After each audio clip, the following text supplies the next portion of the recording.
Yeah, good morning to all. This is V. John Reddy, Assistant Professor, the Department of Physics from Nalla Narasimha Reddy Engineering College. Today we are going to discuss about the population inversion and lasers. In later class, in previous classes we discussed about the basic phenomena in lasers. There is the stimulated absorption, spontaneous emission and stimulated emission.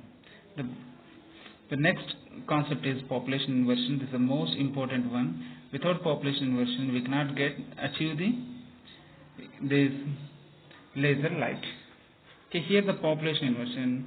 What is the population inversion, and how many ways we are achieving the population inversion, and what is the conditions to achieve the population inversion?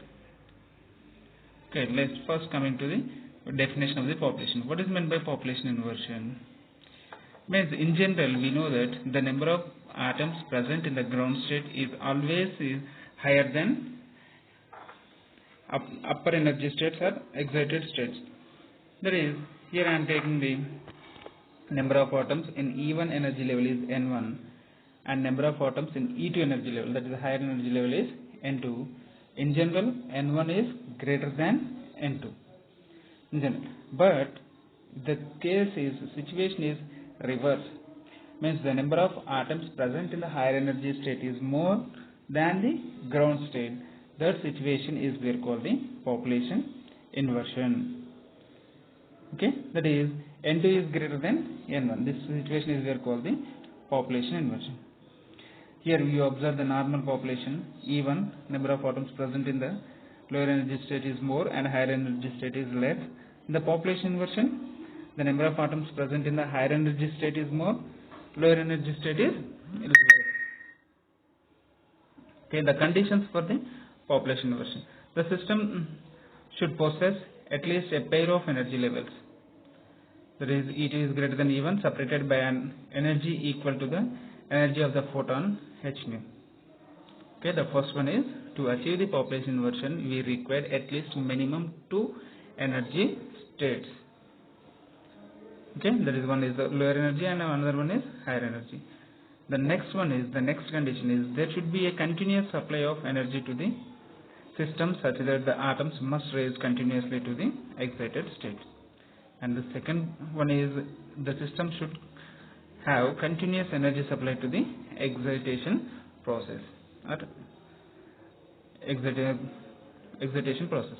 That is, we are called the way of energy given to the excitation process is we are called the pumping. Okay, the population inversion can be achieved by a number of ways. Those ways are we are called taking the optical pumping, electrical discharge, elastic collisions of the atoms, chemical reactions and direct conversion. Here we are exciting the atoms different ways. The way of energy given to the excitation process is we are called the pumping, and the pumping are different types. There is the optical pumping, electrical discharge, inelastic collisions of atoms, chemical reactions and direct conversion. The first one is optical pumping. Here we are using the optical energy as a pumping. Here we are taking the one photon is incident on the lower energy state. That light energy is observed. That energy is observed by the atom and that is excited to higher energy state. That is happened in the optical pumping. Majorly this optical pumping is used in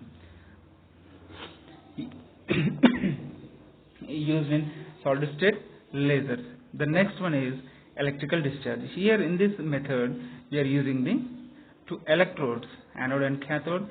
By applying the external electric field on the electrodes, the electrons is passing through the gases and from one node to another node, and the atoms are excited. Majorly the electrical discharge is used in this gas lasers. The next one is inelastic collisions. Also, in this one also there is a atoms collision between the different atoms. Suppose in the helium neon laser we are taking the helium and helium atoms is collide with the neon atoms, and due to inelastic collisions the helium is transferred complete energy to the neon atoms. The next one is chemical reactions. Due to the chemical reactions also we are exciting the atoms. The next one is direct conversion. The direct conversion is we are used in semiconductor lasers. Here the electrons and holes are recombined. In the recombined process directly they are excited. Okay. This is about the population inversion. The next coming to the most important one is the metastable state. To achieve the population inversion, we require one stable state. That stable state is we are called the metastable state. And the metastable state lifetime is 10 to the power of minus 3 seconds. Without metastable state, we cannot achieve the population inversion. The metastable state means an excited state with relatively more lifetime, that is 10 to the power of minus 3 seconds, is called the metastable state. The necessary condition for population inversion is the presence of the metastable state. The necessary condition for population inversion is the presence of metastable state.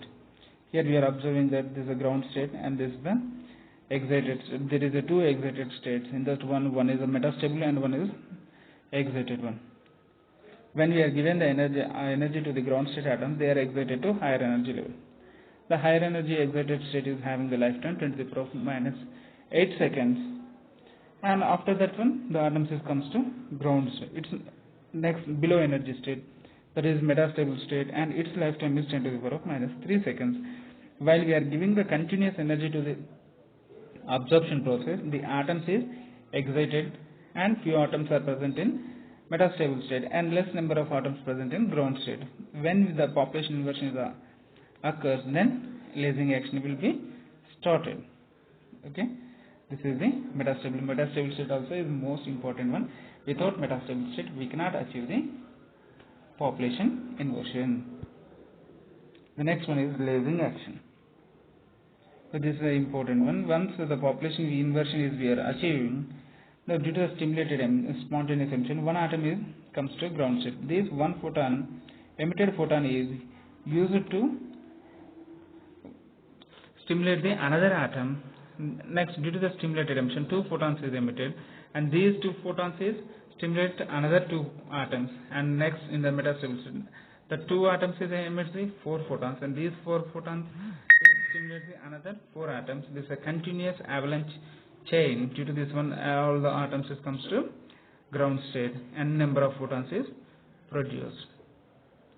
Okay, that is we are called the lasing action. Okay, in this one, the major three, these are the majorly three the lasers, that is the pumping, population inversion, and stimulated emission. First one is pumping. The process of sending the atoms from lower energy state to higher energy state is called pumping. Different pumping mechanisms are adapted depending on the type of laser. For ruby laser, optical pumping, solid state. For helium neon, it's a gas laser. For this one, pumping mechanism is electrical discharge. Here the optical pumping is not suitable. Okay. In semiconductor laser, it's a direct conversion, and in the case of carbon dioxide laser, the mechanism is chemical reaction. Okay. In the pumping means the suitable energy given to the excitation process. The next one is population. Population inversion can be achieved with the presence of metastable state. What is meant by population inversion? Population inversion means the number of excited states N2 is greater than ground state atom. That is greater than ground state atom, greater than its lower energy state. That is the population inversion. Stimulated emission. Photons produced by stimulated emission are in phase and they produce coherent light. Next one is lasing laser system. And this is we are called the optical resonator cavity. Okay, in the laser system, majorly we have the three ports. One is the medium, active medium, energy source, and optical cavity. A laser system consists of three basic parts: an active medium with a suitable set of energy levels to support laser action. For example, ruby laser chromium ions are the active lasers particles. And second one is energy source of pumping. In order to establish population inversion, we require pumping. Next one, third one is optical cavity or resonator. To introduce optical feedback, so maintain the gain of the system overall losses depending on the type of the system. Optical feedback is provided with the help of dielectric mirrors or the polished and coated ends of the crystal rod or crystal rod. This is laser system.